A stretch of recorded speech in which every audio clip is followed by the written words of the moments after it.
Hello, let us talk about good practices for requirements engineering from elicitation point of view. The first good practice is to define product vision and project scope. The vision and scope document contains the product's business requirements.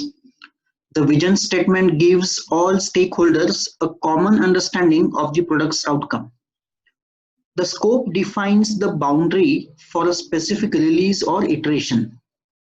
Together, the vision and the scope provides a reference against which you can evaluate the proposed requirements.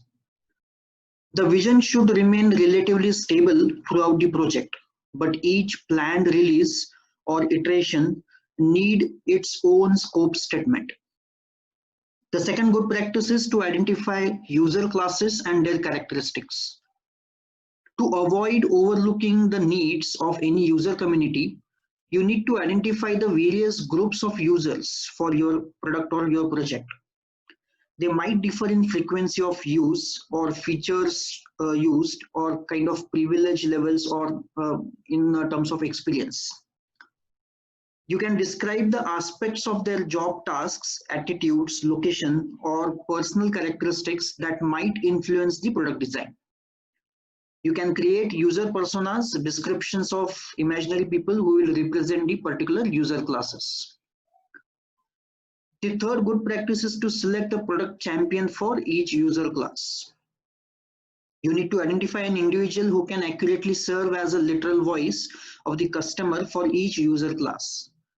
The product champion presents the needs of the user class and makes a decision on itself. This is easiest for the kind of internal information system development where your users are your own employees, fellow employees. For commercial products or for commercial product development, you can build on your current relationships with major customers, or you can have a beta test site to locate appropriate product champions. The next good practice is to conduct focus groups with typical users. You can convene groups of representatives or the users of your previous products or kind of similar products to the existing one. You can collect their inputs on both functionality and quality characteristics for product under the development. The focus groups are particularly valuable for commercial product development, for which you might have a large and diverse customer base. So unlike product champions, focus group generally do not have the decision-making authority. The next good practice is to work with user representatives to identify user requirements. So you need to explore with your user representatives the task they need to accomplish with the software and the value they are trying to achieve. User requirements can be expressed in the form of use cases, user stories, or different scenarios. You can discuss the interactions between the users and the system, different types of users and the system that will allow them to complete each task. The next good practice is to identify system events and responses. You can list the external events that the system can experience and its expected response to each event. There are three classes of external events. First is signal event. Second is, you can say, time-based events, and third is business events. So the first category is signal event. Signal events are control signals or data received from the external hardware device. That's why they are called as signal events. Second category is time-based or temporary events. The events, these events trigger a response, such as an external data feed that your system generates at the time of every night, maybe. So that is a time-based event. If I want a quarterly report, if I want a daily report, if I want a report after every 6 months, so that becomes a time-based event. And the third one is business event. So business events trigger use cases in the business applications. The next good practice is to hold elicitation interviews. Interviews can be performed one-on-one or with a kind of small group of stakeholders. They are an effective way to elicit the requirements without taking too much stakeholders' time, because you meet with people to discuss only the specific requirements that are important to them. The generic requirements you can take in a document format. Interviews are helpful to separate illicit requirements from people in preparation for workshops where those people come together to resolve any conflicts. The next good practice is to hold facilitated elicitation workshops. So requirement elicitation workshop that permit collaboration between analysts and the customers, different users, are a powerful way to explore user needs and to draft the requirement document. These kind of workshops are also sometimes called as joint application design, or JAD sessions. The next good practice is to observe users performing their jobs. So watching users perform their business tasks establishes a context for their potential use of new application. So simple process flow diagrams can depict the steps and the decisions involved and show how different user groups can interact with the system. Documenting the business process flow will help you identify these kind of requirements for a solution that is intended to support that process.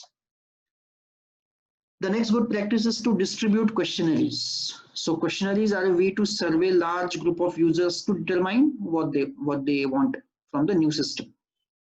Questionnaires are useful with any large user population, but are particularly helpful with distributed groups.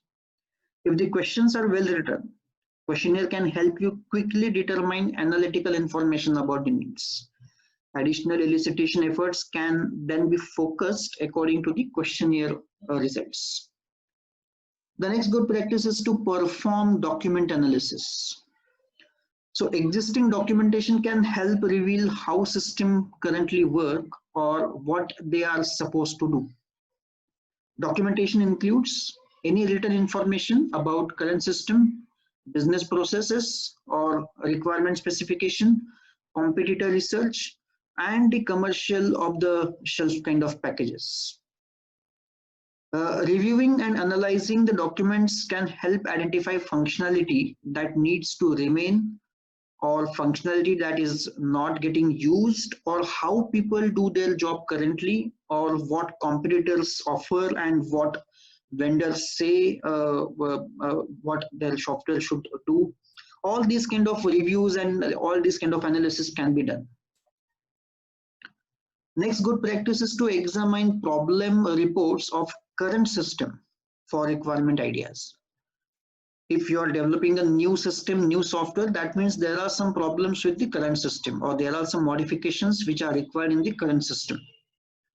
So problem reports and enhancement reports from users provide a rich source of ideas for capabilities to include in the current version or the new version of the product. Help desk and support staff can provide valuable input into the requirements for the future development work. And the last good practice in this elicitation domain is to reuse existing requirements. If customers request functionality similar to that already present in an existing product, see whether the requirements and the customers are flexible enough to permit reusing or adapting the existing software component. Projects often can reuse those requirements that comply with an organization's business rule, such as security requirements and requirements that conform to government regulations, such as accessibility requirements. Other good candidates for reuse includes glossaries, data models, definitions, stakeholder profiles, user class descriptions, different personas, and other things. So this is a kind of a summary of or the important things about the good practices from the elicitation point of view.